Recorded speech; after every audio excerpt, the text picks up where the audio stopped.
బూమ్రా ఇంగ్లాండ్తో రెండో టెస్ట్ ఆడతాడా లేదా అనే దానిపై సర్వత్రా ఆసక్తి నెలకొంది. అతన్ని 5 టెస్టులు ఆడించాలని కొందరు కోరుకుంటే బీసీసీఐ మాత్రం 3 టెస్టులకే పరిమితం చేయాలనుకుంటుంది. మొదటి టెస్ట్ తర్వాత జరిగిన ప్రెస్ కాన్ఫరెన్స్లో team India head coach Gautam Gambhir కూడా ఇదే విషయాన్ని తేల్చెప్పాడు. బూమ్రాని కేవలం 3 టెస్టులు మాత్రమే ఆడిస్తామని చెప్పడంపై సౌత్ ఆఫ్రికా మాజీ ప్లేయర్ డివిలియర్స్ స్పందించాడు. వర్క్లోడ్ కారణంగా బూమ్రాని టెస్ట్ మ్యాచ్లకు దూరం చేయడం సరైంది కాదంటూ డివిలియర్స్ అభిప్రాయపడ్డాడు. సౌత్ ఆఫ్రికా కెప్టెన్గా తాను ఉన్న సమయంలో డేల్ స్టెయిన్పై వర్క్లోడ్ పడకుండా ఎలాంటి జాగ్రత్తలు తీసుకున్నామో వివరించాడు. అప్పుడు స్టెయిన్ను సౌత్ ఆఫ్రికా జట్టు ఎలా ట్రీట్ చేసిందో బూమ్రా కూడా అలానే ప్లాన్ చేయాలంటూ సలహా ఇచ్చాడు. అతనికి రెస్ట్ ఇవ్వాలని అనుకుంటే వన్డేలు టీ20లు ఆడించొద్దన్నాడు.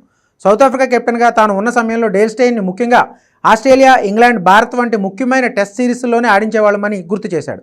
ప్రాముఖ్యం లేని వన్డే టీ20 సిరీస్లకు స్టెయిన్కు విశ్రాంతి ఇచ్చేవాళ్ళమని డివిలియర్స్ చెప్పాడు. బోర్డర్ గవస్కర్ ట్రోఫీ ఆఖరి మ్యాచ్లో బూమ్రా వెన్నెముక గాయం కారణంగా మ్యాచ్ మధ్యలోనే నిష్క్రమించాడు. ఆ తర్వాత చాలా కాలం టీమిండియాకు దూరమయ్యాడు. ప్రతిష్టాత్మక ఛాంపియన్స్ ట్రోఫీని కూడా బూమ్రా లేకుండానే టీమిండియా ఆడింది. మళ్ళీ ఐపీఎల్లో ఎంట్రీ ఇచ్చిన బూమ్రా ఇంగ్లాండ్తో జరిగిన మొదటి టెస్ట్లో 5 వికెట్లు తీసుకున్నాడు. అయితే టెస్ట్ సిరీస్కు ఎంపిక చేసే సమయంలోనే బూమ్రాను అన్ని మ్యాచ్లు ఆడించలేమంటూ బీసీసీఐ సెలెక్టర్లు చాలా స్పష్టంగా చెప్పారు. టెస్ట్ క్రికెట్ వైభవం మళ్ళీ పుంజుకుంటున్న సమయంలో బూమ్రాను ఇంగ్లాండ్ సిరీస్లో 5 మ్యాచ్లు ఆడించాలని ఏబీడీ సూచిస్తున్నాడు.